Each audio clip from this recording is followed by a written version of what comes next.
Class में थे, ये 7th में गए, ये आप 8th में गए, ठीक है। उसके बाद 9th में जाके आपका जो लेवल है वो एक्चुअल में ऐसे अप होना चाहिए था ना, और फिर ये 10th। पर 9th में क्या होता है, ये लेवल सीधा से डबल अप हो जाता है, ठीक है। तो 9th एंड 10th आपके सेम लेवल पे है, 10th में जाके लेवल आपका अप नहीं होता, 9th में ही 8th के बाद इकट्ठा लेवल अप हो जाता है।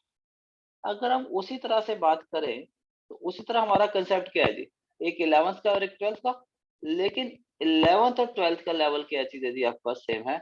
यहाँ पे भी आपकी वही डबल जंप आ जाती है। जैसे 8th के बाद 9th में आप जाते हो तो कई स्टूडेंट्स को मैथ एकदम से डिफिकल्ट लगता है, लेकिन 9th के बाद 10th में डिफिकल्ट बिल्कुल नहीं लगता, वो आपको लगता है सेम ही लेवल का है, ठीक है।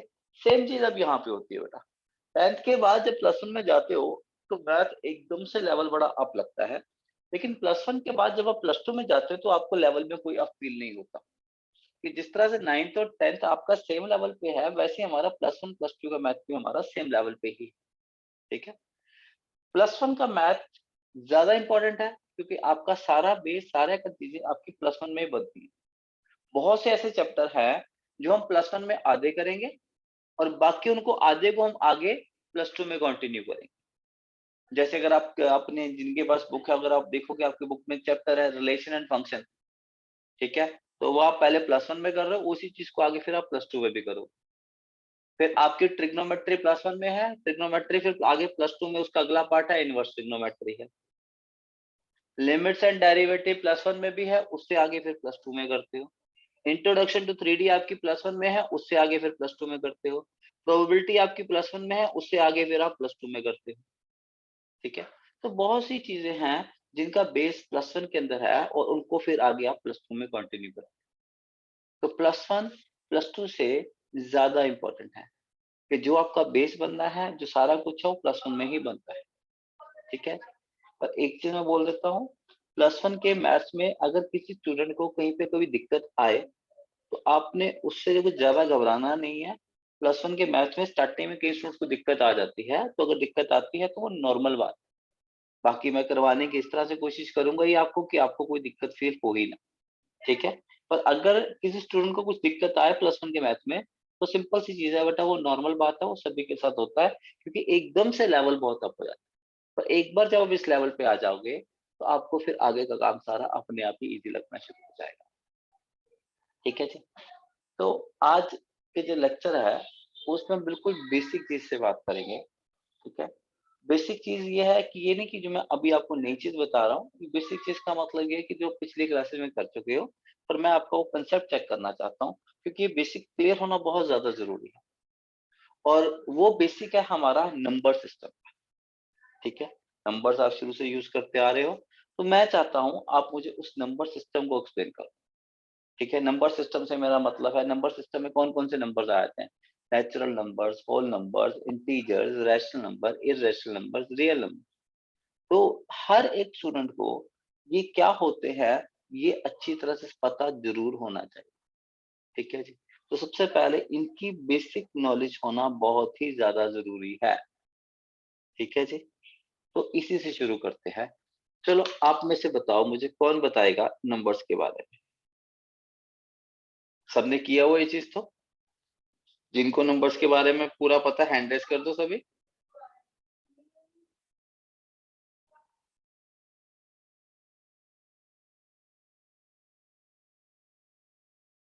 मैंने जिस तरह के नंबर बोले हैं, natural numbers, whole numbers, integers, rational number, irrational numbers, real numbers, जिन स्टूडेंट्स को इनके बारे में पता है वो हैंड रेज कर दो, मैं उन्हीं से ही पूछूंगा। ओके, एक पावनी का ही हैंड रेज दिखाई दे रहा है मुझे, बाकियों ने जैसे मैंने कहा पूछूंगा हैंड डाउन कर लिया है। ओके, दो जनों का हो गया, 3 स्टूडेंट के हैंड रेज है। ओके जी, तो पहले जिन्होंने हैंड रेज नहीं किया हम उनसे बात करेंगे, ठीक है जी। ओके जी, भवेश बेटा आपको क्या नंबर्स के बारे में क्लैरिटी नहीं है? No sir. नहीं है, कोई बात नहीं बेटा। अनुष्ठा? सर थोड़ी बहुत। थोड़ी बहुत, कोई बात नहीं। Gurvinder? Sir I know. Okay, तो हैंड रेज कर दो बेटा। शिवांगी? सर मेरा हैंड रेस का बटन वर्क नहीं कर रहा है। ओके, चलो ठीक है फिर। तो फिर जिनों के हैंड रेज है हम उन्हीं से बात करते हैं। चलो शिवांगी आप ही बताओ फिर सबसे सिंपल चीज। सबसे सिंपल आते हैं, सबसे पहले हमारे आते हैं नेचुरल नंबर। मुझे बताओगे नेचुरल नंबर्स कौन कौन से होते हैं बेटा? सर मैं जिससे पूछूंगा बेटा उसी ने बोलना है, किसी और ने नहीं बोलना। बहुत छोटी क्लास का काम पूछ रहा हूँ मैं। ये नेचुरल नंबर का कंसेप्ट आपका आई थिंक 5th या 6th क्लास से शुरू हो जाता है, 4th क्लास से। ओके शिवांगी बताओ बेटा नेचुरल नंबर्स।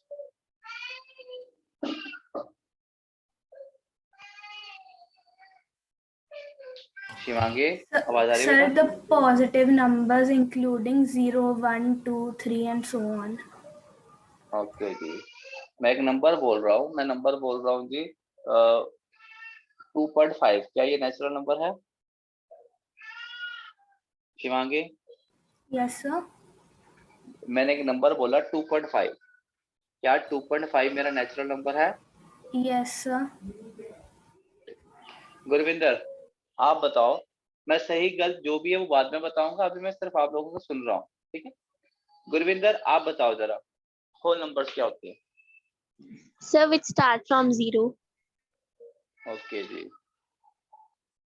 तो 2.5 क्या होल नंबर है? Yes, sir. ओके जी। पावनी आप बताओ मेरे को integers. Sir, integers includes all the numbers from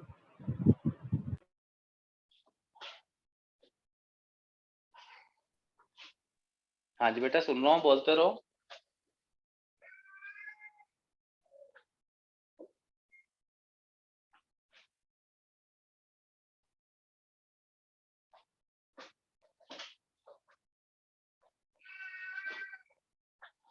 पावनी बेटा आवाज नहीं आ रही आपकी।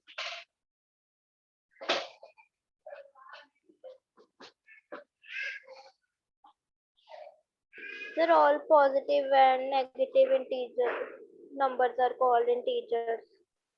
तो 2.5 क्या इंटीजर है बेटा? No, sir, because it is in fraction. Okay जी। Sakhi Yes, sir. बेटा रैशनल नंबर्स बताओ मुझे। Sir, rational numbers are numbers which can be written in the form of P upon Q, where P and Q are co-primes and Q is not equal to 0. Okay जी, तो 2.5 क्या rational number है? Yes, sir, है एक rational number ये। अच्छा जी, और कौन रहेगा? गुरविंदर आपसे बात पूछ लिया मैंने। Sir, your voice is not clear. Can you speak again? Gurvinder irrational numbers बताओ बेटा। Sir, which are under the root and which are in decimal. विच तो 2.5 बताओ बेटा क्या होगा? Sir, it is an irrational number. Irrational number. Okay, अब किसकी बारी नहीं आई बेटा? सबकी बारी टर्न हो चुकी है? सबकी टर्न हो चुकी है क्या? Yes sir. ओके जी, रियल नंबर्स बताओ जी। कौन बताएगा रियल नंबर्स को? Sir, numbers including both rational and irrational numbers. Okay जी, तो 2.5 बताओ क्या है? Sir, it is a real number.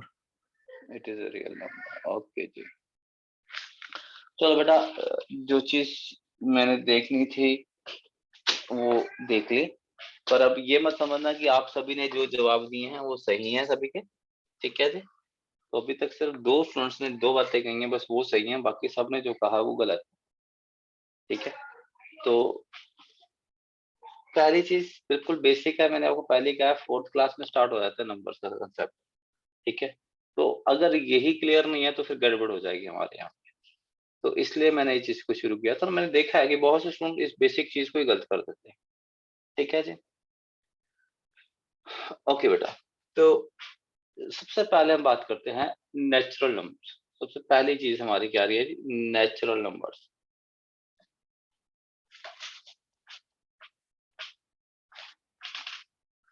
ठीक है, नेचुरल नंबर्स का एक और नाम भी होता है, बता सकते हैं उनको क्या कहते हैं?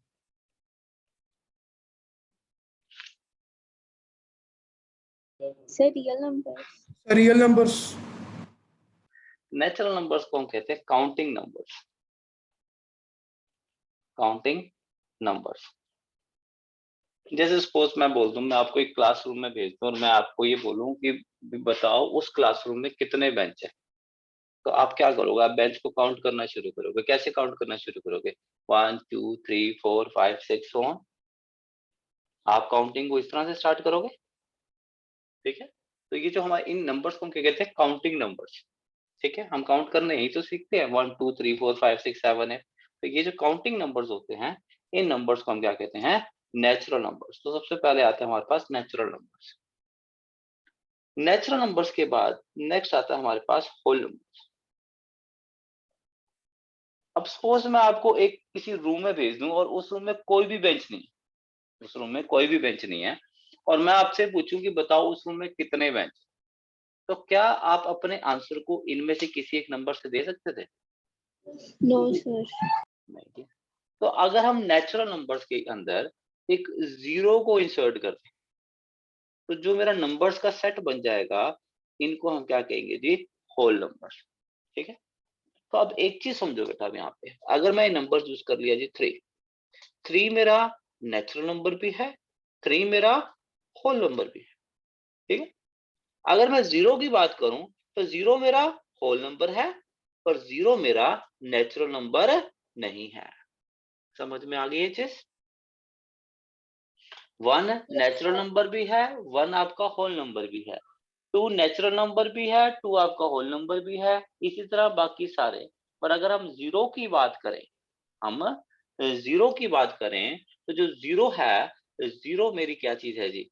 जीरो मेरा नेचुरल नंबर नहीं है, जीरो मेरा क्या है जी? होल नंबर है। ठीक है जी, ओके। नेक्स्ट क्या आता है हमारे पास? इंटीजर्स।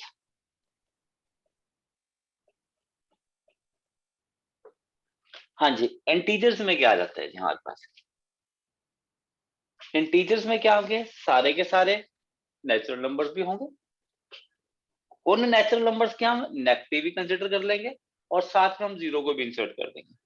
तो इंटीजर में क्या आएगा? जीरो आएगा, 1 आएगा, -1 आएगा, 2 आएगा, -2 आएगा, 3 आएगा, -3 आएगा, 4 आएगा, -4 आएगा, एंड सो।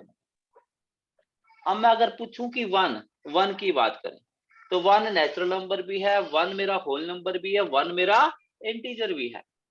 ठीक है, मैं जीरो की बात करूं, जीरो नेचुरल नंबर नहीं है, जीरो होल नंबर है, जीरो मेरा इंटीजर है। मैं -1 की बात करता हूं, -1 नेचुरल नंबर नहीं है, -1 होल नंबर भी नहीं है, लेकिन -1 मेरा इंटीजर है। ये चीज क्लियर है जी? ओके जी। अब जैसे मैंने एक सिंपल सा क्वेश्चन पूछा था, मैंने 2.5 के बारे में पूछा था और बहुत से स्टूडेंट ने आपको पता ही क्या आंसर दिया। 2.5 नेचुरल नंबर भी नहीं है, 2.5 मेरा होल नंबर भी नहीं है, 2.5 मेरा इंटीजर भी नहीं है। समझ में आ गई बात बेटा जी? Yes, sir. Yes, हाँ जी, sir. क्लियर है जी? ओके जी। Yes sir. नेक्स्ट आता है इसके बाद हमारे पास रैशनल नंबर्स। अब रैशनल नंबर की जैसे आप डेफिनेशन बोली है, बिल्कुल सही बोले थे कि वो नंबर जिनको हम सिंपल पी बाय क्यू की फॉर्म में लिख सकें, तो उनको हम रैशनल नंबर्स कहते हैं। मतलब कोई भी ऐसा नंबर जिसको आप फ्रैक्शन की फॉर्म में लिख सको, तो उसको हम रैशनल नंबर बोल सकते हैं। ठीक है जी, ओके जी। तो अब फ्रैक्शन की फॉर्म पे लो, या फिर एक चीज होता है अगर आप डेसिमल की फॉर्म पर, डेसिमल में भी दो तरह के डेसिमल्स होते हैं, एक होता है टर्मिनेटिंग, ठीक है, एक होता है नॉन रेकरिंग, एक हमारे इसके अलावा आता है रकरिंग भी आ जाता है। तो अगर कोई डेसिमल मेरा रकरिंग है या फिर टर्मिनेटिंग है, तो वो मेरा किस में आएगा जी? Rational number. जैसे मैं एग्जांपल के तौर पे मैं बोल दूं, मैं आपको एक नंबर दे दूं 2/7, ये भी मेरा रैशनल नंबर है। 0.45, ये भी मेरा रैशनल नंबर है। 0.4666666666 ये भी मेरा क्या चीज है जी? एक रैशनल नंबर ही है। ये समझ में आ गए? तो कोई भी ऐसा नंबर जिसको आप पी बाय क्यू की फॉर्म में लिख सको, वो मेरा रैशनल नंबर है। अब मुझे ये बताओ कि अगर मैं इस नंबर की बात करता हूं, मैं नंबर चूज कर लेता हूं -2। -2 के बारे में मैंने कहा कि -2 मेरा नेचुरल नंबर नहीं है, -2 मेरा होल नंबर भी नहीं है, -2 के बारे में मैंने कहा कि -2 मेरा इंटीजर है। अब मुझे ये बताओ कि क्या -2 मेरा रैशनल नंबर है? Yes, sir. Yes, sir. है, Yes, बिल्कुल sir. ठीक। -2 मेरा रैशनल नंबर है, क्योंकि -2 को आप क्या लिख सकते हो, -2/1 लिख सकते हो। तो ये मेरा क्या है जी, एक रैशनल नंबर है। तो जितने भी इंटीजर्स हैं, all integers are rational numbers. ठीक है। नेक्स्ट इसके बाद आता है हमारे पास इर्रेशनल नंबर्स। इर्रेशनल नंबर्स कौन से होंगे, क्या होंगे? Non-terminating and non-reoccurring. Non terminating and non recurring. वो नम एग्जांपल दे सकते हो मुझे कोई इसका? √2. 0.123456 ऐसे। बिल्कुल ठीक। जो भी नंबर्स हमारे सर्च में आ रहे हैं, ये सारे के सारे हमारे पास क्या हो जाते हैं जी, इर्रेशनल नंबर्स हो जाते हैं। ठीक है जी। तो अगर हम डेसिमल की बात करें तो हम उनको क्या कहते हैं, non terminating and non recurring. ना तो वो कहीं पे टर्मिनेट हो रहे हैं, ना ही वो रिपीट हो रहे हैं। इस तरह के नंबर्स को हम क्या बोल देते हैं, इर्रेशनल नंबर्स। ये चीज क्लियर है जी? ओके। उसके बाद नेक्स्ट आया था हमारे पास रियल नंबर्स। अब रियल नंबर्स में क्या होंगे जी, क्या होगा रियल नंबर्स? कोई भी ऐसा नंबर जो एग्जिस्ट करता है वो मेरा रियल नंबर है। कोई भी ऐसा नंबर जिसको आप लिख सकते हो, जिसके बारे में सोच सकते हो, वो आपका क्या है जी, रियल नंबर है। तो every possible number is real number. जो भी नंबर रियलिटी में एग्जिस्ट कर सकता है, जो भी नंबर कहीं से कैलकुलेशन में यूज हो रहा है, जो भी नंबर आप कहीं पे लिख रहे हो, वो हमारा रियल नंबर है। हमने ऊपर जितना कुछ भी लिखा है वो सारे के सारे क्या चीज है जी, रियल नंबर। तो every number is a real number. तो अगर हम डेफिनेशन की बात करें तो आप डेफिनेशन में बोल सकते हो कि रैशनल नंबर और इररेशनल नंबर दोनों को अगर हम मिला दें तो हमारे पास क्या आ सकते हैं, रियल नंबर। तो ये सारे के सारे नंबर्स हमारे क्या हैं जी, रियल है। तो इसी चीज को समझने के लिए मैं एक डायग्राम बना रहा हूँ। उस डायग्राम को देखो, उससे कंसेप्ट और क्लियर हो जाए। जैसे मैंने ये बोला था 1 2 3 4 सो, ये सारे मेरे क्या थे जी, नेचुरल नंबर्स। ठीक है। इनमें मैंने क्या ऐड कर दी जी, जीरो। जीरो को जैसे ही मैंने ऐड करा, मेरे पास क्या आ गया जी, होल नंबर। इसमें मैंने नेचुरल नंबर्स के नेगेटिव्स भी ऐड कर दिए, तो मेरे पास क्या बन गया जी, इंटीजर्स। यहाँ तक क्लियर है जी? कितनी चीज क्लियर है बेटा जी? Yes, sir. अब मैंने Yes, इसके sir. साथ फ्रैक्शंस के नंबर ऐड कर दिए, 5/7 कर दिया, 11/13 कर दिया एंड सो ऑन। ये जितने भी फ्रैक्शंस, यानी कि वो नंबर्स जो मेरे टर्मिनेटिंग है या रिकरिंग वाले हैं डेसिमल्स में, हमने उनको इंसर्ट कर दिया। ठीक है। तो ये मेरे क्या बन गए जी, रैशनल नंबर्स। फिर मैंने अलग से नंबर्स लिए जी, जितने भी सर्ड्स हैं। ठीक है जी। ये मेरे क्या आ गए जी, इररेशनल नंबर्स। और अगर मैं इन सबको मिला दूं तो वो मेरा क्या बन जाएगा जी, रियल नंबर्स। ठीक है। तो ये मेरे क्या आ गए जी, रियल नंबर्स। ये मेरे क्या थे जी, नेचुरल नंबर्स। यहाँ पे क्या आ गए जी, होल नंबर्स। ये क्या आ गए जी हमारे पास, इंटीजर्स। ये हमारे पास क्या आ गया जी, रैशनल नंबर्स। और ये हमारे पास क्या आ गया जी, इररेशनल नंबर्स। सबको मिला दिया तो क्या बन गया जी, रियल नंबर्स। तो क्या ये डायग्राम समझ में आ गया? हाँ जी, क्लियर है Yes, जी? sir. Yes, तो sir. सारे के सारे Yes, sir. रैशनल भी होती है। तो अब देखो, ये रैशनल नंबर का सर्कल मेरा ये है। इस सर्कल के अंदर जो भी नंबर है वो रैशनल नंबर है। तो ये भी रैशनल नंबर्स हैं, ये भी रैशनल नंबर्स हैं, ये भी रैशनल नंबर है और ये भी रैशनल नंबर है। इंटीजर का सर्कल ये है, इसके अंदर जो भी आ रहा है वो इंटीजर है। तो ये भी इंटीजर है, ये भी इंटीजर है, ये भी इंटीजर है। इसके अंदर जो भी आ रहा है वो होल नंबर है। तो ये भी होल नंबर है और ये भी होल नंबर है।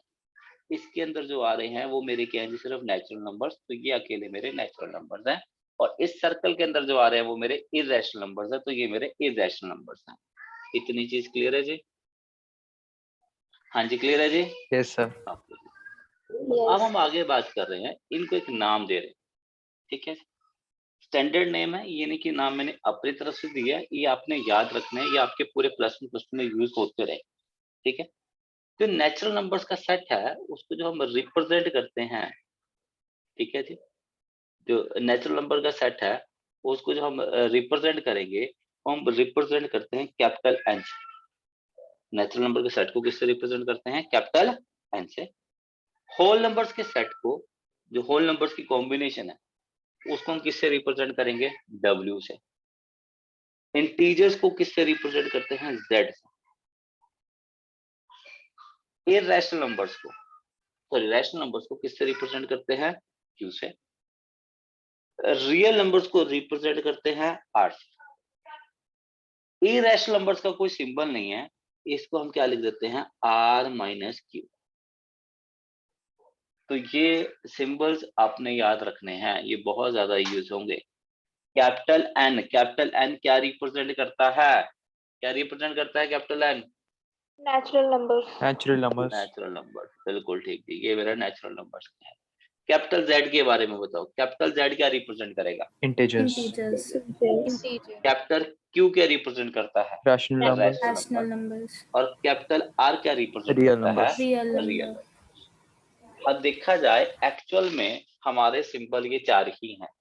नेचुरल नंबर्स का, इंटीजर्स का Z है, रैशनल नंबर्स का Q है, रियल नंबर्स का R है, ठीक है? अब मैंने एक सिंबल आपको और बता दिया था, W बहुत से ऑथर यूज करते हैं, पर एक्चुअल में W नाम का कोई सिंबल नहीं है, ठीक है?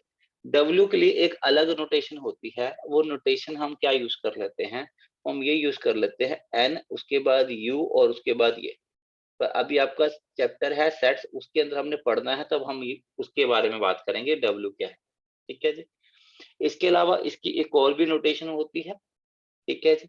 इसको हम रिप्रेजेंट कर देते हैं, W को जो हम रिप्रेजेंट कर लेते हैं वो Z+ से भी रिप्रेजेंट कर सकते हैं, ठीक है? पर वो नोटेशंस क्या है, मैं अभी उनके बारे में बात नहीं कर रहा।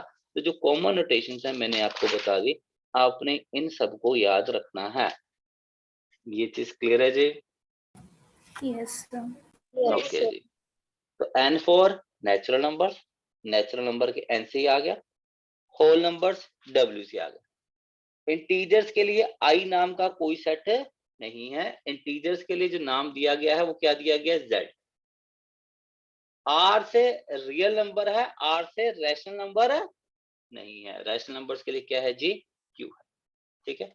इररेशनल नंबर्स को IR लिख देते हैं कई जगह, IR की कोई नोटेशन नहीं होती है, इसको हम क्या लिखते हैं? R-Q। रियल नंबर में से अगर आप रैशनल नंबर्स को हटा दोगे तो आपके पास क्या बचेंगे? Irrational numbers. इतनी चीज क्लियर है जी? Yes, sir. ओके जी। तो अब कुछ आगे हम बात करते हैं, बड़ी सिंपल सी चीज की बात करते हैं, हम बात करते हैं जीरो की। अब मुझे ये बताओ, जीरो मेरा क्या है? पॉजिटिव है कि नेगेटिव? जितने स्टूडेंट कह रहे हैं जीरो पॉजिटिव है वो हैंड रेस कर दो, बाकी हैंड को लोअर रहने दो।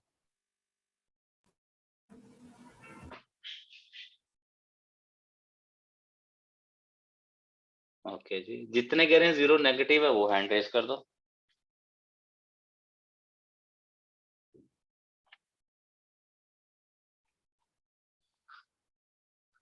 ओके जी, तो जीरो पॉजिटिव भी नहीं है नेगेटिव भी नहीं है, यही कह रहे हो? Yes, sir. Yes sir. तो अब इस चीज को आपने याद भी रखना है। मैंने बड़े स्टूडेंट्स को गड़बड़ करते हुए देखा है, मैं नाम नहीं लूंगा, इवन मैंने कई फिजिक्स के टीचर्स को गलती करते हुए देखा है, ठीक है जी?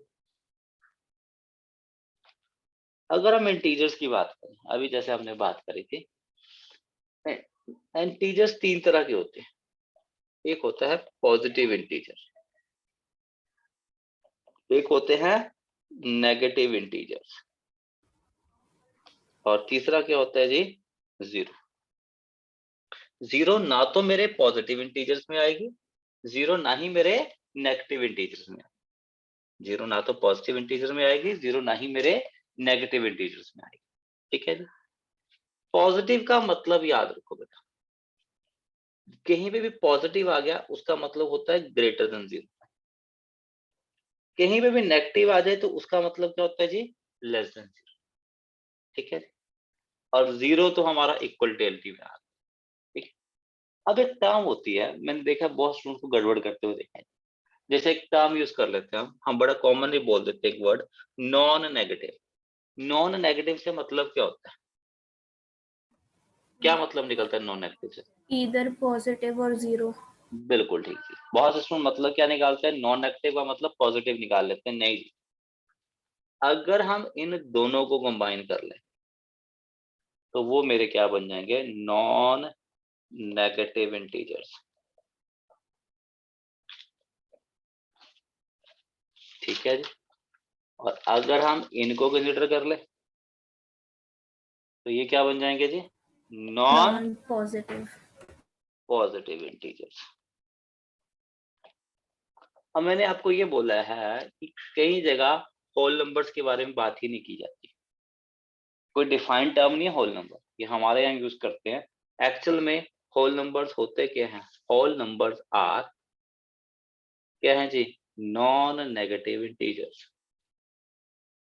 समझ में आ गई ये चीज? होल नंबर में क्या आते हैं, non negative integer. Non negative integer का मतलब क्या है, 0 1 2 3 4 5 6 क्या होते हैं, ये मेरे होल नंबर्स होते हैं।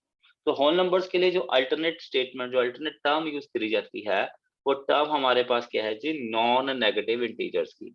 इतनी चीज क्लियर है बेटा जी? Yes, sir. Yes, sir. Okay जी। फिर एक टर्म आती है इवन एंड ऑड। जीरो के बारे में बताओ, जीरो इवन है कि ऑड है?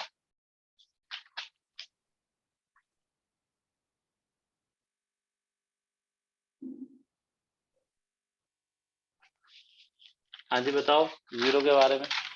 जीरो इवन है कि ऑड है? कुछ भी नहीं है सर। जीरो कुछ भी नहीं है, सभी का ही कहना है। Sir, zero is only zero. Zero is only zero. Okay जी। अगर हम जीरो की बात करते हैं,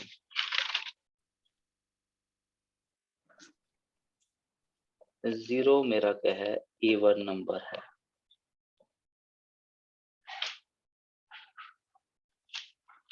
क्या होते हैं even number? Which are Divisible by 2. divisible by 2, or you can say which are multiples of 2. Zero is divisible by every other number. Zero is divisible by every other number. तो इसका मतलब क्या हुआ, जीरो 2 से divisible है, या फिर ये कह लो कि जीरो 2 का मल्टीपल है। जीरो को लिख सकते हैं 2 into 0, तो जीरो मेरा इवन है। ठीक है जी। जीरो मेरी ऑड नहीं होती है। ठीक है, 2 is not odd, zero is not odd, zero is even number. Odd number क्या होता है, numbers which are not divisible by 2, वो मेरे क्या होंगे जी, ऑड नंबर्स। क्लियर है जी? हाँ जी क्लियर है जी? Yes, Yes, sir. sir. Okay जी। प्राइम नंबर्स क्या है? Sir, which comes under their own table. तो बताओ मुझे, स्मॉलेस्ट प्राइम नंबर कौन सा है हमारा? Sir, 1. 2. Sir, it's 2. 1 मेरा प्राइम नंबर नहीं है। नहीं है. 1 मेरा प्राइम नहीं है, 1 is not a prime number. हमारे पास कितने इवन प्राइम नंबर्स हैं?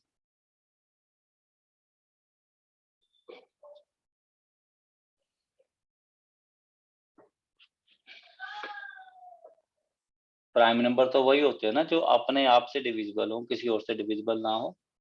ठीक है, तो कितने प्राइम नंबर्स हैं?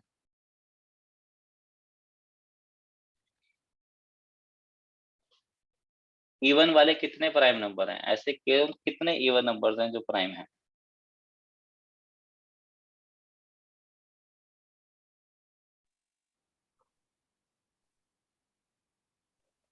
Two is the only even prime number. अगर कोई भी और दूसरा नंबर होगा वो 2 से डिविजिबल जरूर है तो प्राइम नहीं है। ठीक है, तो 2 is the only even prime number, और कोई भी नंबर मेरा इवन है प्राइम नहीं है अकेले 2 के अलावा। तो जो प्राइम नंबर्स हैं वो कैसे वेरी कर रहे हैं, 2, 3, 5, 7, 11, 13, 17 एंड सो ऑन। ये चीज क्लियर है जी? Yes, sir. Yes, sir. Okay जी। तो बाकी कॉम्पोजिट नंबर्स तो पता ही है फिर। Yes, sir. Yes, sir. Okay जी, तो इतनी चीज क्लियर है बेटा जी। बाकी एज तो नंबर्स में हम आगे भी जा सकते हैं। आगे हमारे डिविजिबिलिटी रूल्स होते हैं, 2 से डिविजिबिलिटी का रूल, 3 से डिविजिबिलिटी का रूल, 4 से डिविजिबिलिटी का रूल, 5 से डिविजिबिलिटी का रूल, ये सारे रूल्स होते हैं। ठीक है, पर फिलहाल मैं आज के लेक्चर में इन चीजों पे नहीं जा रहा। ठीक है, हाँ, डिविजिबिलिटी रूल्स के बारे में मैं तब बताऊंगा जब मुझे उनकी जरूरत पड़ेगी। आगे जाके आपका एक चैप्टर है जिसका नाम है परमुटेशन कॉम्बिनेशन, काउंटिंग प्रिंसिपल्स के नाम पे चैप्टर आता है, वहां पे मैं आपको डिविजिबिलिटी रूल बताऊंगा, क्योंकि उससे पहले के किसी चैप्टर में हमें जरूरत पड़ती नहीं। ठीक है, तो फिलहाल आज के लेक्चर में मैं डिविजिबिलिटी रूल के बारे में डिस्कशन नहीं कर रहा हूँ।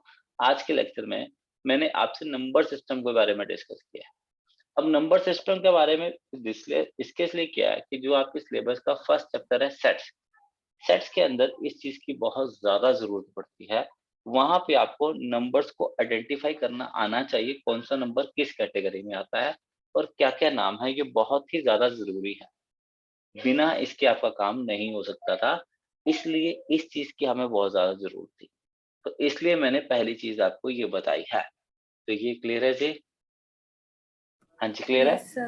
तो जो Yes. फर्स्ट चैप्टर था बेटा, मेरी एक आदत है कि जब भी मैं किसी चैप्टर को शुरू करता हूँ तो उस चैप्टर से के लिए आपको पिछली क्लासेस का जो बेस चाहिए मैं पहले वो जरूर बताता हूँ। ठीक है, तो जो हमारा फर्स्ट चैप्टर है सेट चैप्टर, सेट चैप्टर के लिए पिछली क्लासेस में से आपको नंबर सिस्टम का ये बेस पता होना चाहिए था, तो इसलिए मैंने पहले ये आपका बेस कवर करा है। ये नहीं कि ये हमारे सिलेबस का पार्ट था, ये हमारे सिलेबस का पार्ट नहीं है, सिलेबस अभी स्टार्ट नहीं किया है।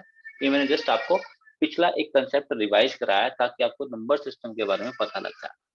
तो नंबर सिस्टम सबको क्लियर है बेटा जी? Yes, sir. Yes, sir. ठीक है बेटा जी, तो अब फिर हम स्टार्ट करते हैं अपने चैप्टर से। ठीक है जी, तो हमारा जो चैप्टर है वो चैप्टर है सेट्स।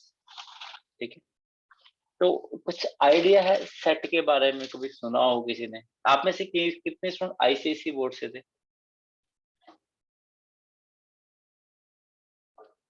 आईसीएसई बोर्ड से कितने स्टूडेंट्स हैं?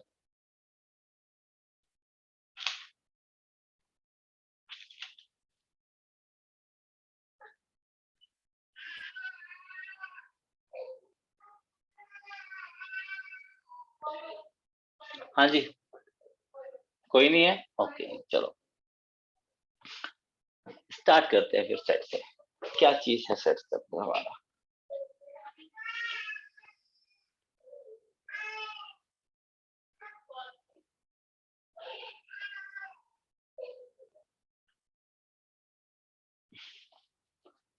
सबसे पहले सेट होता क्या है, कैसे डिफाइन करोगे सेट को? What is set? ठीक है, ये नोट करने की जरूरत नहीं है बेटा, ये जितने भी ये प्रिंटेड वगैरह है सारा कुछ इसकी पीडीएफ आपको आ जाएगी।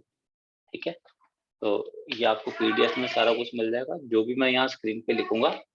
ठीक है, जैसे अभी सिर्फ जितना भी मैंने नंबर सिस्टम के बारे में लिखा है वो प्लस आपकी सारी चीजें, ये सारी की सारी चीजें आपको पीडीएफ डेली पहुंच जाया करेगी। ठीक है, तो मेरी क्लास में आपने समझने पे जोर देना है। ठीक है, जो भी मैं लिखूंगा उसमें नोट्स आपके पास आ ही जाए, तो सारी कंसंट्रेशन सिर्फ समझने पे लगाओ। ठीक है, तो आपको नोट करने की जरूरत नहीं है, आपने सिर्फ वही लिखना है जो क्वेश्चन में आपको करने को दे। ठीक है, तो ये नहीं है कि मैथ की क्लास में आप रजिस्टर और पेन साथ ना रखो, ऐसा नहीं करना आपने, वो अपने साथ में ही रखने हैं। ठीक है जी, तो बस जो मैं समझा रहा हूँ, जो मैं क्वेश्चन देता हूँ वो आपने करना है, बाकी सब यहाँ से समझना। अब सेट के बारे में क्या गया है, set is well defined collection of distinct objects. ठीक है, अब इसके अंदर दो लाइंस हैं, दो वर्ड्स हैं जो आपने याद रखते हैं। एक तो ये वर्ड वेल डिफाइंड और दूसरा है डिस्टिंक्ट, ये दो वर्ड जरूर डालें। कहने के लिए हम सेट को हम ऐसा भी बोल सकते हैं कि any collection of objects is set. Set का मतलब क्या होता है? कलेक्शन। सेट का मतलब क्या होता है? कलेक्शन। अब जैसे ना हम कहते हैं आप पेन का सेट दे दो, उसमें 2 या 3 पेन की कॉम्बिनेशन होती है, दैट इज सेट। मतलब जब भी आप तीन चीजों को कंबाइन कर देते हो, तो उसको आप सेट का नाम दे देते हो। तो सेट का मतलब हो जाता है कलेक्शन। ठीक है, तो मैथमेटिकली हम क्या कहते हैं कि set is well defined collection of distinct object. तो सबसे पहले फर्स्ट वर्ड क्या है? डिस्टिंक्ट। डिस्टिंक्ट का मतलब क्या है कि जितने भी सेट के अंदर एलिमेंट्स हैं, यानी कि जो भी ऑब्जेक्ट है वो सारे के सारे हमारे डिफरेंट होने चाहिए। ठीक है, और दूसरी टर्म है हमारी वेल डिफाइंड। अब वेल डिफाइंड का मतलब मैं आपको एग्जांपल समझाऊंगा, पर पहले उससे पहले कुछ एग्जांपल्स देखो जरा। जैसे मैं बोलता हूँ सेट के एग्जांपल के लिए, द सेट ऑफ नंबर्स 1 3 5 7 9। ठीक है, नंबर्स की कलेक्शन ले ली मैंने, इन 5 डिफरेंट नंबर्स की कलेक्शन ले ली, तो मैं बोलूंगा ये मेरा सेट है। जो सेट के ऑब्जेक्ट है वो कुछ भी हो सकते हैं, वो आपके नंबर्स हो सकते हैं, वो आपके प्लेसेस हो सकते हैं, वो किसी चीज के नाम हो सकते हैं, कोई भी चीज, किसी भी तरह के ऑब्जेक्ट हो सकते हैं। जैसे मैं बोलो set of vowels in alphabet of English. ठीक है जी, तो ये भी मेरा क्या है? वोवल्स कौन से होते हैं हमारे पास? बताओ वोवल्स कौन कौन से होते हैं? ए, आई, ओ, यू। ठीक है, ये भी मेरा क्या चीज है जी? एक set. Set of rivers in India. ठीक है जी, set of rivers in India. Okay जी, the set of all planets, the set of even positive integers. ठीक है, ये सारे के सारे मेरे पास क्या है जी? सेट। अब जैसे मैं बोल दूं the collection of all good books of mathematics, आगे अगर आप देखो मैंने लिखा इज नॉट ए सेट। अब ये भी तो एक तरह से क्या चीज है? देखो मैंने आपको क्या बोल दिया, collection of good books on mathematics.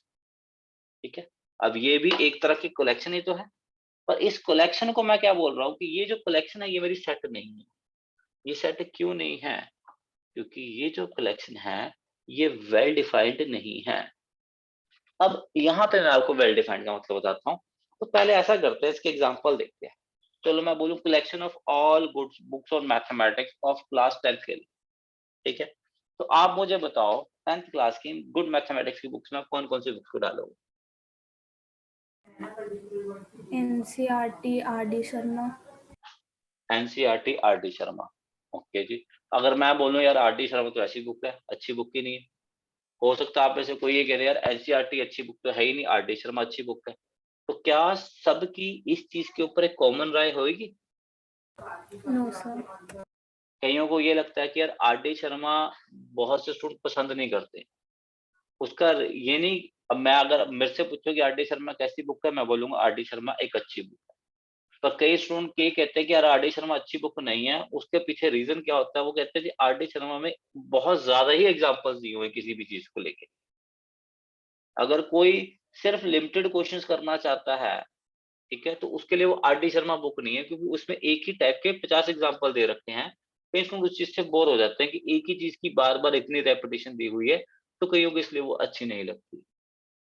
हो सकता है आप भी आपने कहा एनसीईआरटी अच्छी बुक है, कहेंगे अगर एनसीईआरटी तो बिल्कुल ही बेसिक है, वो तो अच्छी बुक्स में आती है, तो बिल्कुल बेसिक ही चीज दी है, उसमें तो ज्यादा कुछ दिया ही नहीं हुआ, कुछ ज्यादा चीज एक्सप्लेन नहीं की थी, बहुत कम एग्जांपल दिए हुए हैं। तो हो सकता है किसी को एनसीईआरटी अच्छी ना लगे। तो ये सबका अपना अपना मानना है। तो कलेक्शन वेल डिफाइंड नहीं है। मतलब अगर मैं ये बोल दूं आप सभी स्टूडेंट को ये चीज बोलता कि ऐसी 5 गुड मैथमेटिक्स की बुक्स का नाम लिखो, तो क्या जितने आप स्टूडेंट बैठे हो सबकी लिस्ट का नाम सेम होता? नहीं, सबका नाम सेम नहीं होता। ठीक है, लेकिन जबकि ऊपर वाले अगर मैं इसमें से कोई भी चीज पूछ लेता और सबके उसके लिए आंसर आपका क्या आता है? सेम होता, क्योंकि वहां पे वो चीज वेल डिफाइंड थी जिसके बारे में आप पर्टिकुलरली बता सकते हो ये है या नहीं है, यानी कि यूनिवर्सली सबके लिए वो चीज सेम है। समझ में आ गई चीज? तो इस चीज यस का सर। मतलब होता है जी वेल डिफाइंड। तो उसी तरह जो चीजें वेल डिफाइंड नहीं है उनके एग्जांपल्स देखो। जैसे लिखा हुआ है जी रिच पर्सन। अब रिच की डेफिनेशन नहीं है, ये सारे के सारे हमारे रिलेटिव कंसेप्ट है। हो सकता है किसी के लिए अमीर वो हो जो महीने का 1 लाख कमाता हो, और ऐसे भी लोग हैं जिनके लिए अमीर वो है जो महीने का 20,000 कमा रहा है, और हो सकता है किसी के लिए अमीर वो है जो महीने का 10 करोड़ कमा रहा है। ठीक है, तो इसकी कोई डेफिनेशन नहीं है, ये सबके अपने अपने अलग अलग तरह से वो होती है। तो ये जितनी भी टर्म्स लिखी हुई है इनमें से कोई भी टर्म्स आ जाए, इसकी कोई भी फिक्स डेफिनेशन नहीं है, सबके लिए इसकी वैल्यू अलग अलग होगी। तो ये सारी इनमें से किसी भी चीज की कलेक्शन मेरी सेट्स के अंदर काउंट नहीं होगी। तो जो सेट का वर्ड है, a set is well defined collection of distinct objects, ये चीज समझ में आ गई सबको? Yes, sir. Yes, sir. ठीक है जी। अब मैथमेटिक्स के अंदर क्या है, हमारे हर चीज को Yes. लिखने का एक तरीका होता है, एक नोटेशन बनी हुई है। ये जो सेट वाला चैप्टर है इसके अंदर मेन यही चीज है। इसमें इस चैप्टर में आप बहुत सी नई नोटेशन सीखोगे जो इस चैप्टर में नहीं यूज होंगे, जो आगे भी आपके मैथ्स में यूज होती रहेगी। इसलिए +1 का सिलेबस हम जनरली सेट से शुरू करते हैं, क्योंकि सेट चैप्टर के अंदर कई नई नोटेशंस आप सीखते हैं जो आपने 10th तक नहीं करी होती है। ठीक है जी। तो अब हम उन्हीं को सीखते हैं, उन्हीं के बारे में बात करते हैं। तो सबसे पहले अगर किसी सेट को रिप्रेजेंट करना है, यानी कि एक सेट को नाम देना चाहते हो, जैसे मैंने बोल कि सेट ऑफ नंबर्स 1 3 5 7 9, 1 3 5 7 9 का जो सेट है, मैंने उसको एक नाम देना है। उसको नाम किस तरह के देने हैं? तो सेट्स को जनरली हम जो नोटेट करते हैं, डिनोट करते हैं, वो कैपिटल लेटर से चूज करते हैं। जैसे मुझे सेट को नाम देना है, मुझे इस सेट को नाम देना है, इस सेट को जो मैं नाम दूंगा वो मैं क्या नाम दूंगा, हमेशा कैपिटल लेटर्स में नाम दूंगा। तो मैं पहले वाले को नाम देता हूँ कैपिटल ए का, जो इसकी कॉम्बिनेशन का सेट है इसको मैं नाम देता हूँ कैपिटल बी का। समझ में आ गई चीज? इसको, ये जो मेरा सेट है इसको मैं नाम देता हूँ कैपिटल सी का। तो जब भी हमने किसी सेट को नाम देना है तो हम अपनी तरफ से हमेशा ये कोशिश करेंगे कि जब भी हम किसी सेट को भी नाम दे तो वो हमेशा हमने कैपिटल लेटर्स में देना है। याद रहेगी जी? याद रहेगा चीज? और अगर हमने कभी किसी सेट के एलिमेंट को रिप्रेजेंट करना है, सेट को रिप्रेजेंट करना है तो कैपिटल लेटर से, और सेट के एलिमेंट को रिप्रेजेंट करना है तो वो हमने किससे करना है जी? स्मॉल लेटर से। ठीक है जी। तो ये चीज याद रहेगी जी। ओके। तो अब हम जाने जा रहे हैं, आगे कर रहे हैं एक नई नोटेशन जो हम यूज नहीं करते थे पहले। आप करते भी थे पर इतने ध्यान से कभी ध्यान दिया नहीं उस चीज के ऊपर। बहुत से स्टूडेंट्स इस नोटेशन को इग्नोर करते हैं, जबकि 10th क्लास तक भी कभी ना कभी आपने देखी जरूर होगी। कहता है let A B any set and small a b member of element of, ठीक है, देन वी राइट। उसके बाद देखो एक सिंबल लिखा हुआ है, ये देख रहे हो जी? ये सिंबल बताओ जरा क्या कहते हैं सिंबल को? पता होगा, ये तो है आपने पहले। Yes, sir. Equal to. क्या कहते हैं? Belongs to. belongs to एपिसन। तो इस सिंबल का नाम क्या है? Epsilon. Belongs to. ठीक है जी। तो a, small a belongs to capital A. तो इसका मतलब क्या हुआ कि small a is member of set A. ठीक है। अगर स्मॉल ए कैपिटल ए का मेंबर नहीं है तो हम क्या लिखेंगे? ए डज नॉट बिलोंग्स टू ए। ये उसका सिंबल है। समझ में आ गई चीज? जैसे Yes, अगर sir. मैंने यहाँ पे बोला है, मैंने ये बोला कि ये मेरा सेट ए है, ठीक है। तो अगर हम यहाँ से मतलब निकालें तो हम क्या बोलेंगे? हम ये बोलेंगे कि 1 बिलोंग्स टू ए है। अब ये बताओ क्या 2 ए के पास है? No, sir. नो सर, तो हम क्या बोलेंगे? 2 does not belongs to does A. Not belong. क्या 3 ए के पास है? है जी। Yes, sir. यस तो सर। 3 belongs to A. तो इस सिंबल को हम इस तरह से यूज करेंगे। ये चीज क्लियर है जी? Yes, sir. बट ये स्टार्टिंग का टॉपिक है, बिल्कुल बेसिक चीजें हैं, जस्ट पढ़ते ही समझ आते हैं, जिनको पता होना चाहिए। मेन चैप्टर तो ये आखिर में जाके स्टार्ट होगा, अभी तो स्टार्टिंग के 2 क्लासेस में इनका बेसिक ही चलना है। ठीक है। तो बेसिक को आराम से करना है, एक बार बेसिक को समझ आता है फिर आगे चैप्टर में इजी है आपके लिए। अब हम बात करते हैं सेट को रिप्रेजेंट कैसे करना है। तो हमारे पास रिप्रेजेंटेशन के 2 मेथड है। एक है टेबुलर फॉर्म, इसका दूसरा नाम क्या है? Roster form. ठीक है। उसके अलावा एक मेथड और है जिसको हम कहते हैं सेट बिल्डर फॉर्म, और इसका दूसरा नाम है रूल मेथड। तो सबसे पहले हम बात करेंगे टेबुलर फॉर्म। टेबुलर फॉर्म में कुछ नहीं करना, हमने जितने भी एलिमेंट्स हैं हमने उनको डायरेक्ट लिख देना है, कॉमा से सेपरेट करना है और उनको कर्ली ब्रैकेट्स के अंदर इनक्लोज करना है। जैसे एग्जांपल के तौर पे मैं बोलता हूँ यहाँ पे ये मेरा सेट ए था, तो इस सेट को हम कैसे लिखेंगे? ए इक्वल्स टू कर्ली ब्रैकेट, इसके एलिमेंट्स क्या क्या थे? 1 था, 3 था, 5 था, 7 था एंड 9 था। इसको नाम दिया सेट बी का, तो कैसे लिखेंगे? B is equal to curly bracket में AEIOU।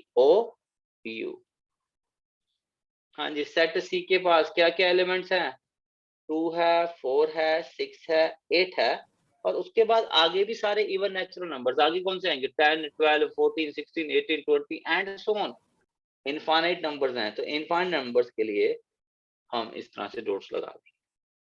अब देखो, मैंने आपको कहा कि मैथ्स में हर चीज का एक सिंबल होता है, तरीका होता है। अब आपको पता है इन डॉट्स का मतलब क्या होता है? क्या कहते हैं डॉट्स को? क्या कहते हैं डॉट्स को? And so on. ठीक है, एक्चुअल में मैथमेटिक्स हमें ये कहता है कि बस 3 डॉट ही लगानी है आपने। हाँ, वो बात अलग है, हम कभी 3 नहीं लगाते, हम जब लगाने को आते हैं बस लगाते चले जाते हैं। पर एक्चुअल में क्या है, 3 डॉट्स ही रिक्वायर्ड होते हैं, एंड सो ऑन। बस समझ में आ गई ये चीज? Yes, sir. ओके जी।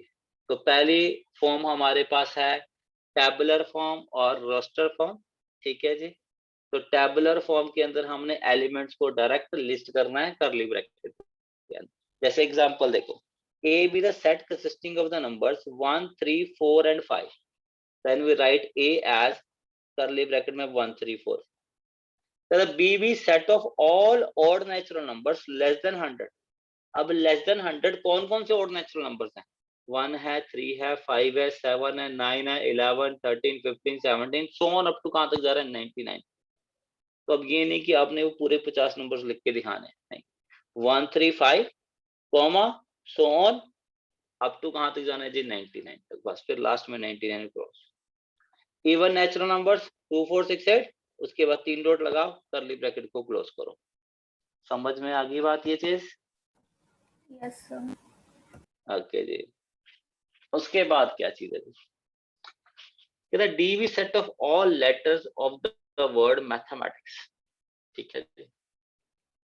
तो लिखना शुरू करेंगे। पहला क्या है जी? एम, फिर क्या है जी? ए, फिर क्या है? टी, फिर क्या है? एच, फिर है ई, उसके बाद दोबारा क्या आ रहा है जी? एम। तो एम एक बार हम लिख चुके हैं, तो हमने एम को दोबारा नहीं लिखना है। ठीक है, ठीक है। ये नहीं कि आप दोबारा लिख दोगे तो वो गलत है, गलत नहीं होता है वो चीज, पर हम लिखते नहीं है। ठीक है, हम सेट के अंदर एक एलिमेंट को एक बार ही लिखेंगे। ठीक है, अब ये देखो, एम को चाहे मैं एक बार लिख लूं या 2 बार लिख दूं, मेरी इस नोटेशन में तो कोई फर्क नहीं पड़ने वाला। क्या मतलब है इसका? M belongs to set D, M is a member of set D, बस। ठीक है जी। तो हमें ये देखना है वो उसका मेंबर है या नहीं है, कितनी बार आ रहा है हमें उससे कोई लेना देना नहीं है। तो इसलिए जब भी सेट के अंदर हम एलिमेंट को अपनी तरफ से रिपीट कभी भी नहीं करते। जब भी आपने, हो सकता है क्वेश्चन में, कोई क्वेश्चन में दिया हुआ है, सेट दिया हुआ है, इसमें रिपीट करके लिखा हुआ है, कोई बात नहीं, लेकिन जब आपने लिखना है तो आपने रेपिटेशन नहीं करनी है। ठीक है, ई के बाद एम आ रहा है वो लिख चुके हैं, ए आ रहा है वो भी 2 आ चुका है, टी लिखा है वो भी आ चुका है। उसके बाद क्या आएगा जी? आई, सी एंड एस। ये चीज क्लियर है जी? ठीक है Yes, जी। sir. तो अब 2 चीजें हैं जो अपने यहाँ, the elements of set can be listed in any order, और दूसरी set are listed only once। कहने का मतलब ये है कि जैसे अब मेरा ये सेट था, इस सेट को मैं ऐसा भी लिख सकता था, 3 लिख लिया जी, 1 लिख लिया, 5 लिख लिया, 4 लिख लिया, उससे कोई भी फर्क नहीं पड़ेगा। ये चीज क्लियर है जी? Yes, sir. सेट के एलिमेंट्स के ऑर्डर से कोई भी फर्क नहीं पड़ता। ओके, अब जो चीज मैं अभी आपको बता चुका हूँ, क्या बताया था मैंने आपको? पूरा का पूरा नंबर सिस्टम। देखो यहाँ पे अपने आप आ रहा है, नेचुरल नंबर्स बता चुका हूँ। किससे रिप्रेजेंट करते हैं हम इसको? किससे रिप्रेजेंट करते हैं? Capital N. N.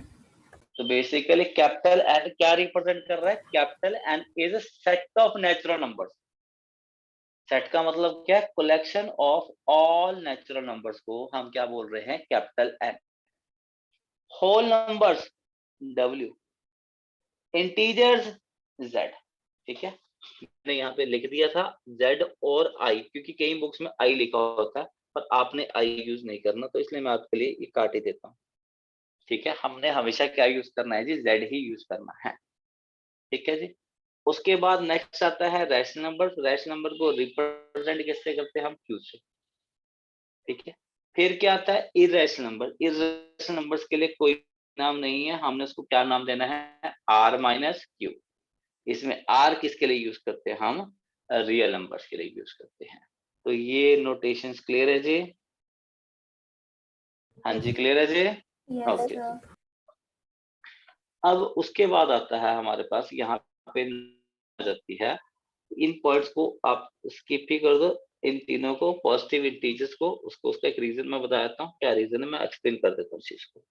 Positive integers z plus लिखा है, positive rational numbers q plus लिखा है, positive real numbers r plus लिखा है, ठीक है। अब यहाँ पे दो तरह की नोटेशन यूज करी जाती है, ठीक है। मैं आपको दोनों समझा देता हूँ क्या है, इसमें बहुत फर्क है, ठीक है।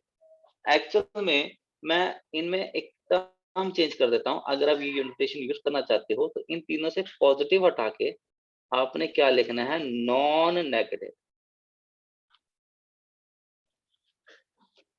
कई बुक्स पॉजिटिव इंटीजर के लिए z प्लस यूज करती हैं और कई बुक्स नॉन नेगेटिव इंटीजर्स के लिए z प्लस यूज करती हैं। Positive integers and non negative integers दोनों में मैं डिफरेंस बता चुका हूँ। क्या डिफरेंस है बताओ? पॉजिटिव इंटीजर्स में जीरो इंक्लूडेड नहीं है, नॉन नेगेटिव के अंदर जीरो में इंक्लूडेड है। सेम कंसेप्ट मेरी रैशनल नंबर्स की है, सेम कंसेप्ट मेरा r प्लस का है, ठीक है। समझ में आ गया चीज? अब Yes, sir. यहाँ पे एक नोटेशन यूज हो जाती है, हम बहुत रेयर है, पर जब भी यूज करी जाती है आपको मेंशन कर दी जाती है। और वो नोटेशन जैसे मैं लिख दूं r के नीचे जीरो लिख, आर जीरो का मतलब क्या होता है? इसका मतलब क्या होता है? Non zero real number. अगर मैं रियल नंबर में से जीरो को हटा दूं तो वो बन जाएगा आर से। उसी तरह से z प्लस का मतलब क्या है? z प्लस का मतलब ये है कि इंटीजर्स हैं, कौन से इंटीजर है? पॉजिटिव भी है और जीरो भी है। अगर मैं z प्लस के नीचे जीरो लगा दूं, ऊपर प्लस लिख दूं, तो ये क्या बन जाएगा? पॉजिटिव इंटीजर, ठीक है। उसी तरह से q जीरो प्लस ये क्या बन जाएगा जी? Positive rational numbers. अब मेरी जीरो इंक्लूड नहीं है। r जीरो प्लस ये मेरा क्या बन जाएगा जी? Positive real numbers. और कई बुक्स के अंदर ये नोटेशन लिखी होती है जो मैंने आपको पहले बताई, ठीक है। पर मेरे हिसाब से करेक्ट नोटेशन आपकी ये है, पर इनकी आपको जरूरत नहीं पड़ती है, क्योंकि अगर किसी क्वेश्चन में सपोज r जीरो की जरूरत पड़ रही है तो क्वेश्चन में वहां मेंशन कर दिया जाता है कि r जीरो से मतलब क्या है, क्योंकि ये नोटेशंस कम यूज होती हैं। इसलिए अगर कभी किसी क्वेश्चन में यूज होगी तो क्वेश्चन में साथ में आपको दे दिया जाता है कि इसका मतलब मेरा ये है। याद रखो कि जो चीज हम नीचे लिखते हैं वो एक्सक्लूड हो जाती है, वो ऐड हो जाती है, वो बीच में रहती है, नीचे वाली हमारी एक्सक्लूड हो जाती है। r जीरो का मतलब r में से जीरो को हटा दिया, z प्लस का मतलब था नॉन नेगेटिव, उसमें जीरो मेरी इंक्लूडेड थी। समझ में आ गई ये चीज? नोटेशन क्लियर है बेटा जी? Yes, sir. Yes, sir. तो मेन जो नोटेशंस आपने याद रखनी है वो कौन सी है? नेचुरल नंबर्स की है, इंटीजर्स की है, रैशनल नंबर्स की है एंड रियल नंबर्स। और अगर आप होल नंबर और इरेशनल के लिए यूज करना चाहो ये भी कर लो, हमें इसके अलावा जरूरत पड़ने वाली नहीं है। ये चीज क्लियर है फर्स्ट? ओके। Yes, sir. तो फर्स्ट वाली हमारी क्या थी? Tabular form. टेबुलर फॉर्म, और इसका दूसरा नाम क्या था? Roasted form. इस फॉर्म में हमने कुछ नहीं करना, एलिमेंट्स को डायरेक्ट लिस्ट करना है, कॉमा से सेपरेट करना है, ठीक है। ओके जी। अब हम चलते हैं, नेक्स्ट फॉर्म है हमारी सेट बिल्डर फॉर्म, जिसका दूसरा नाम क्या है जी? रूल बिल्डर फॉर्म, या दूसरा नाम क्या है इसका? Rule method. इस मेथड के अंदर हम एलिमेंट्स को डायरेक्टली लिस्ट नहीं करते। इस मेथड के अंदर हम एलिमेंट्स को डायरेक्ट लिस्ट नहीं करते हैं, जब बल्कि एलिमेंट्स को लिस्ट करने की बजाय हम उस प्रॉपर्टी, हम उस रूल को लिखते हैं जिससे वो एलिमेंट्स आ रहे हैं, ठीक है। तो अब यहाँ देखो लिखने का तरीका दिया हुआ है। क्या दिया हुआ है जी तरीका? a is equal to x such that p of x, p of x का मतलब प्रॉपर्टी क्या? यहाँ पे देख लो ये चीज। अब इसमें अगर आप देखोगे इसमें दो नोटेशन यूज हो रही है। कौन सी दो नोटेशन यूज हो रही है? एक तो ये देखो, ये सिंबल यूज हो रहे हैं, या फिर ये स्ट्रेट लाइन यूज हो रही है। मतलब क्या इन दोनों का, क्या बोलेंगे इसको हम? Such that. क्या बोलेंगे? Such that a is equal to x such that x has the property p of x। समझ आ गया इसको कैसे प्रोनाउंस करना? Yes, sir. हाँ जी, समझ में आया। Yes. बाकी हम एग्जांपल sir. समझते हैं इस चीज को। अब एग्जांपल के तौर पे यहाँ देखते हैं। एग्जांपल 1 को समझा रहा, कहता let a be set consisting of the elements 2 3 4 5 6 7 8 9 10। ठीक है जी, हमारा एक सेट है, इनका सेट है। मान लेते हैं जी हमारे पास इसका जो सेट है, सेट ए के एलिमेंट्स हैं 2 3 4 5 6 7 एंड 8। ठीक है जी, अब मेरे को एलिमेंट लिस्ट नहीं करने हैं, मुझे वो प्रॉपर्टी लिखनी है, वो रूल लिखना है जिससे ये एलिमेंट्स आ रहे हैं। तो बताओ इन एलिमेंट्स को देख के क्या समझ आ रहा है, क्या है एलिमेंट्स? क्या लगते हैं आपको एलिमेंट? कौन से एलिमेंट हैं ये? Greater than 1 and less than numbers। ये सारे के सारे पहली चीज तो हमारे कौन से नंबर्स आ रहे हैं? Natural number. नेचुरल कहाँ से नंबर। कहाँ तक? 2 से लेके 8। ठीक है, तो हम ये लिख सकते हैं कि a is equal to x such that x is क्या है जी? Natural number from 2 to 8। Understood है जी? Yes, अगर मैं sir. बोलूं कि 2 से 8 तक के नेचुरल नंबर्स बताओ तो आप क्या बताते हैं? 2 3 4 5 6 7 8। ठीक है, अब जरूरी नहीं कि आपने ऐसे लिखना लाइन की जगह, आप थोड़ा एक एक्सप्रेशन की फॉर्म में लिख सकते हो। जैसे ये देखो क्या लिखा हुआ है, x इज नेचुरल नंबर। यहाँ ये मैंने 8 तक ले लिया था, ये 10 तक है, तो इधर भी वही कर लेता है, कंफ्यूजन हो जाए आपको बाद में। 8 9 10, 2 से लेके 10 तक। ठीक है, अब ये देखो यार, कहता है x is such that, x 2 से स्टार्ट हो रहा है कहाँ तक? 10। ठीक है, पर अगर आप ऐसे लिखते हो तो बाय डिफॉल्ट जो नंबर्स होते हैं वो किस कैटेगरी में आते हैं? Real number. तो इसलिए साइड में हमने मेंशन जरूर करना है x बिलोंग्स टू n और बाद में करली ब्रैकेट को क्लोज कर देना है। तो समझ में आ गई नोटेशन? इसमें एलिमेंट्स को लिस्ट नहीं किया है, हमने उस प्रॉपर्टी को लिखा है जिससे ये एलिमेंट्स आ रहे हैं। ओके जी, अब इन नंबर्स को देखो अगले वाले सेट, इनको देख के रूल बता सकते हो? क्या रूल लग रहा है? Square of natural numbers from 1 to 5. बिल्कुल ठीक जी। ये 1 क्या है? 1 का स्क्वायर। 4 क्या है जी? 2 का स्क्वायर। 9 क्या है जी? 3 का स्क्वायर। 16 क्या है जी? 4 का स्क्वायर। 25 क्या है जी? 5 का स्क्वायर। तो हम क्या लिखेंगे जी? b is equal such that x is क्या है जी? Square of a natural number. क्या था? और अगर उसको दूसरी तरह से लिखना हो तो देखो क्या लिख सकते हैं? x किसके इक्वल है? एक नेचुरल नंबर का स्क्वायर। क्या नंबर वो बताना भी है। तो ये चीज, तो आपकी अपनी मर्जी है, आप ऐसे लिख दो ये भी बिल्कुल ठीक है, आप ऐसे लिख दोगे ये भी बिल्कुल ठीक है, आप कोई भी एक चीज लिख सकते हो। देखो दोनों दिए हुए, x is square of natural number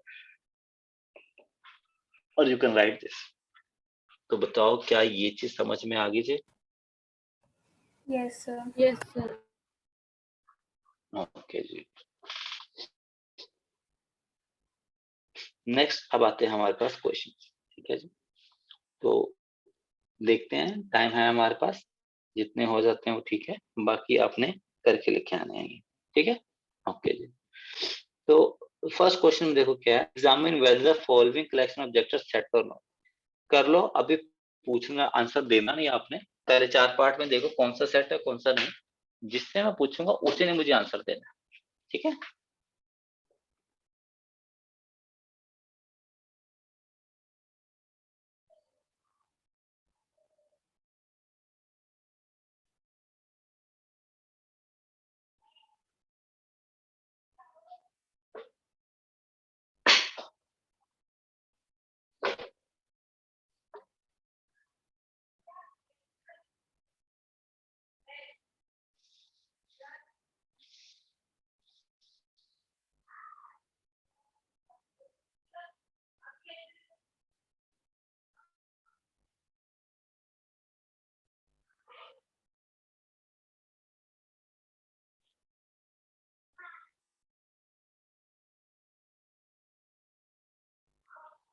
हाँ जी, कर लिया। Yes sir. ओके जी, शिवांगी फर्स्ट sir. वाला बताओ बेटा। सर फर्स्ट वाला सेट है, बाकी सेट नहीं है।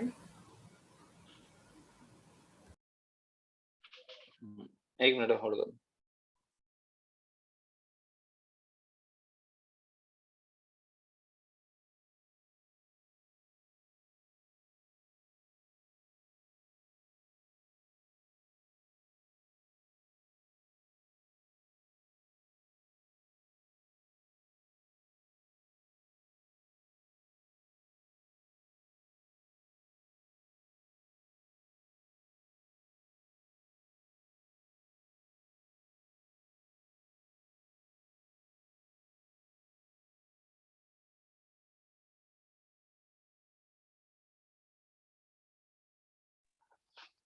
हाँ जी बोलो बेटा, क्या कह रहे थे? फर्स्ट वाला? फर्स्ट वाला ऑप्शन सेट है, बाकी सेट नहीं है। बिल्कुल ठीक जी, फर्स्ट वाला हमारा सेट है और बाकी कोई भी सेट नहीं है। ठीक है, वर्ड देख रहे हो, टैलेंटेड कोई फिक्स डेफिनेशन नहीं है, बेस्ट कोई फिक्स डेफिनेशन नहीं है, ब्राइट कोई फिक्स डेफिनेशन नहीं है, सबके लिए आपका अलग अलग कंसेप्ट होगा इसका। ये चीज क्लियर है जी? ओके जी, सेकंड क्वेश्चन देखो, write the following in set in roster form. हाँ जी, रोस्टर फॉर्म पता है आपको क्या होती है? रोस्टर फॉर्म कह लो या फिर दूसरा नाम क्या था इसका, टेबुलर फॉर्म। दूसरा नाम इसका क्या था? Tabular form. ठीक है, हाँ जी, क्या होगा जी बताओ? X is such that X is odd natural number। हाँ जी, odd natural number कौन से हैं? 1 है, 3 है, 5 है, 7 है एंड so on. ठीक है। अब एक चीज याद रखो बेटा, जब भी आपने कभी पैटर्न देना है ना, एंड सोन करने से पहले मिनिमम 3 जरूर लिखने हैं। समझ में आ गई? ये नहीं है कि आप लिख दो 1,3 एंड सोन, ये कभी भी नहीं करना, ये गलत है। कोई भी पैटर्न 2 से कभी भी डिफाइंड नहीं होता है। किसी भी पैटर्न को बताने के लिए मिनिमम 3 नंबर्स आपको बताने ही होते हैं। 4 बता दो तो बात है, लेकिन कम से कम 3 जरूर बताने हैं। तो जब भी याद रखो एंड सोन लिखो, उससे पहले 3 नंबर्स आपने जरूर लिखने हैं। ठीक है जी? Okay, Yes sir. Second part, b part.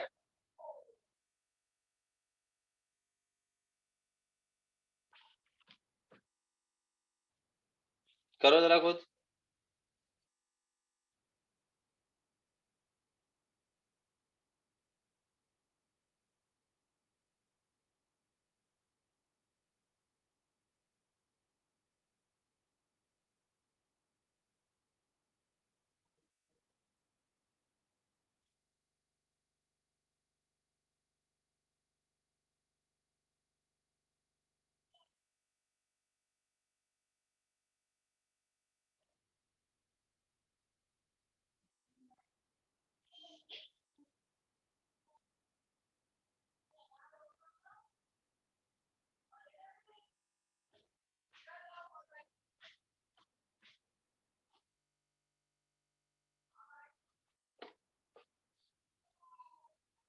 हाँ जी, कर लिया जी? Yes sir. हाँ जी, बताओगे कैसे करेंगे? क्या होगा? 0 1 2 0 चुप, एक मिनट। एक्स इज इंटीजर, क्या आएगा बेटा? देखो 1.2 का मतलब क्या चीज है जी? -0.5, और इसका मतलब क्या है जी? 4.5। तो -0.5 और 4.5 के बीच के इंटीजर्स क्या होंगे जी? 0 1 2 3 एंड 4। ठीक है, इसी क्वेश्चन में अगर मैं यहाँ पे इंटीजर की जगह नेचुरल नंबर लिख देता, फिर मेरा आंसर क्या होता? 1 2 3 and 4. 1 2 3 एंड 4। समझ में आ गई बात? ये चीज क्लियर है जी? Yes sir. तो ये बाकी पार्ट मैंने आपने ना खुद सर करने हैं। फ्रैक्शन की फॉर्म में लिखा है सर, फ्रैक्शन की फॉर्म में नहीं आ सकता। बेटा फ्रैक्शन की फॉर्म में कैसे बोलो? सर जैसे यहाँ पे भी तो दिया हुआ है ना सर, -1/2। हाँ तो -1/2। आपने आंसर को फ्रैक्शन की फॉर्म में क्या लिखा? आंसर लिखवाओ ना मेरे को। So 0, 1/2, 2/2, 3/2, 4/2, 0, 5/2 sir. 1/2, 3 बेटा अब ये देखो 1/2 क्या मेरा इंटीजर है? No sir. तो फिर अब यहाँ पे लिखा x is integer and this, यानी कि वो चीज जो इसको भी सेटिस्फाइड करे और इसको भी सेटिस्फाइड करे। दोनों का कॉमन चीज क्या है? दोनों की कॉमन चीज मेरी ये है। ठीक है, चलो फिर एक और कर दो, सी पार्ट करो जरा। x इंटीजर है and x square is less than equal to 4। Sir, -2, -1, 0, 1 and 2. बिल्कुल ठीक जी। ऐसे कौन कौन से इंटीजर्स हैं जिनके स्क्वायर या तो 4 है या 4 से कम है? 0 का स्क्वायर 4 है, 4 से कम 0 है, 4 से कम है। 1 का स्क्वायर भी 4 से कम है, -1 का स्क्वायर भी 4 से कम है, 2 का स्क्वायर भी 4 से कम है, -2 का स्क्वायर भी 4 से कम है। 0, 1, -1, 2 एंड -2। क्लियर है जी? ओके जी, थर्ड क्वेश्चन पे आओ, first part.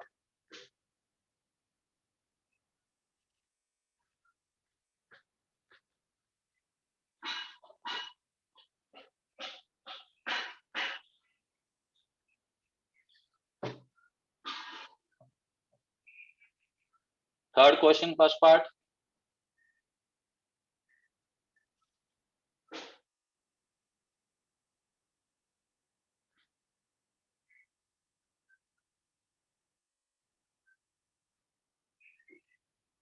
Represent the following set in the set builder form. मतलब क्या है? देखो सेट बिल्डर फॉर्म से रोस्टर फॉर्म लिखनी ज्यादा इजी होती है, इससे कई बार सेट बिल्डर फॉर्म बनाने मुश्किल होती है। तो पहले ये देखो ये क्या प्रॉपर्टी क्या दे रहे हैं, क्या है ये प्रॉपर्टी, Odd क्या है numbers less than 10. Natural बिल्कुल odd ठीक जी, numbers. बिल्कुल ठीक।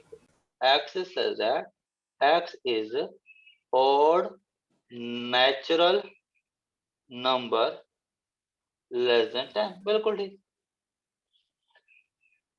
जरूरी नहीं कि आपने एक मैथमेटिकल एक्सप्रेशन ही लिखना है। अगर आप एक नहीं पता एक्सप्रेशन सेंटेंस की फॉर्म में लिखना चाहो तो सेंटेंस की फॉर्म में लिख सकते हो, कोई इशू नहीं। ठीक है जी। Yes. Yes, sir.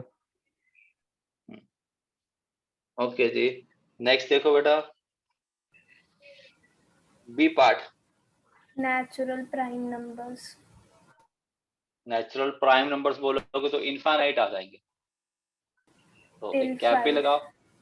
हाँ आप बोल दो x is natural number less than 6, पर सीधा नहीं लिखना आपने, क्या लिखेंगे b, पहले क्या लिखना x, फिर क्या लिखेंगे सच दैट, फिर क्या लिखेंगे x is prime number less than 6। ठीक है जी, समझ में आ गई बात? Yes, sir. ये तो हमने एग्जांपल किया ही है, सेम ऊपर वाला मैथमेटिक्स का x is letter of word mathematics. ठीक है, ये बताओ जरा 7, 8, 9, 10, 11।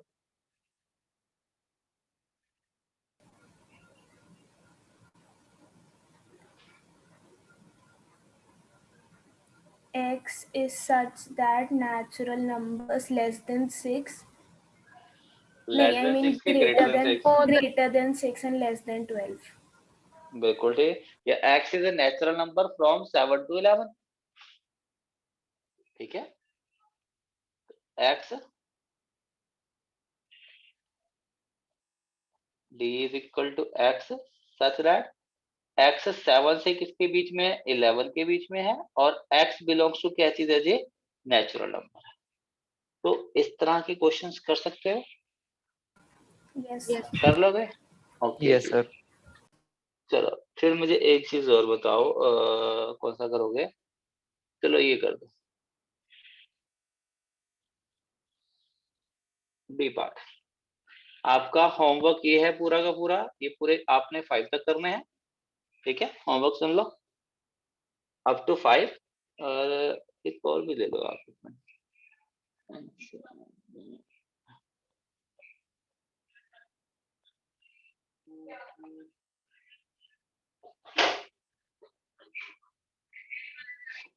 एनसीईआरटी की फर्स्ट एक्सरसाइज बेटा, एक्सरसाइज 1.1,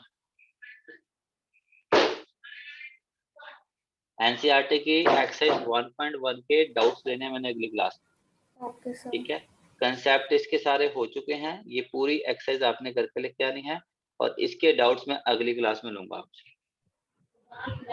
समझ में आ गई बात? ठीक है, Yes. एनसीईआरटी है सबके पास बेटा? जिनके Yes, पास sir. Yes, sir. Yes, sir. NCERT नहीं है बेटा, ऑनलाइन पीडीएफ डाउनलोड कर लेना, मिल जाएगी गूगल पे आपको आराम से, अब वहां से देख लेना। पर एक्सरसाइज 1.1 के सोल्ड एग्जांपल्स भी एक बार देख लेना आपने। इसके 5 सोल्ड एग्जांपल्स हैं बेटा, ये पांचों करने हैं आपने। ठीक है, ठीक है, प्लस एक्सरसाइज आपने सारे क्वेश्चन ट्राई करने हैं, नहीं होंगे कोई चक्कर नहीं, मैं सॉल्व कर दूंगा अगली क्लास में सारे, पर आपने हर सिंगल क्वेश्चन को ट्राई जरूर करना। क्लियर है जी? Yes, sir. Yes, sir. Yes.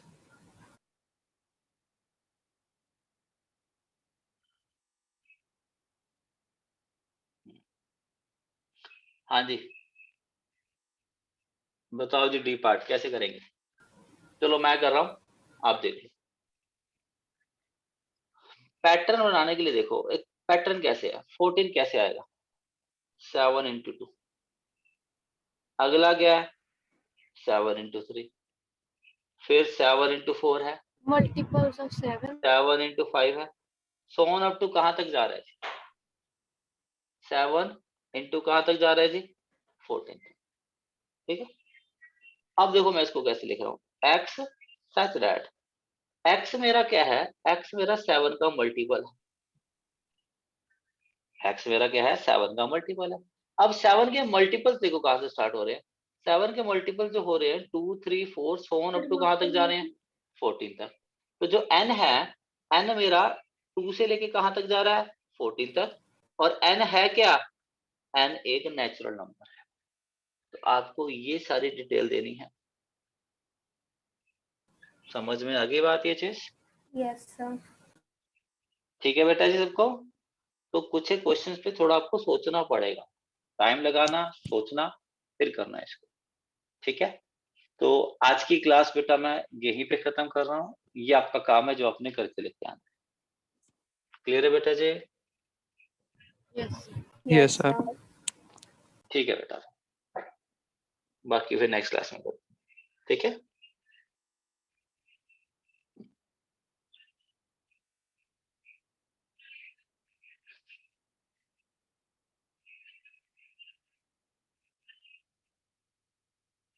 Thank you, sir. Okay बेटा।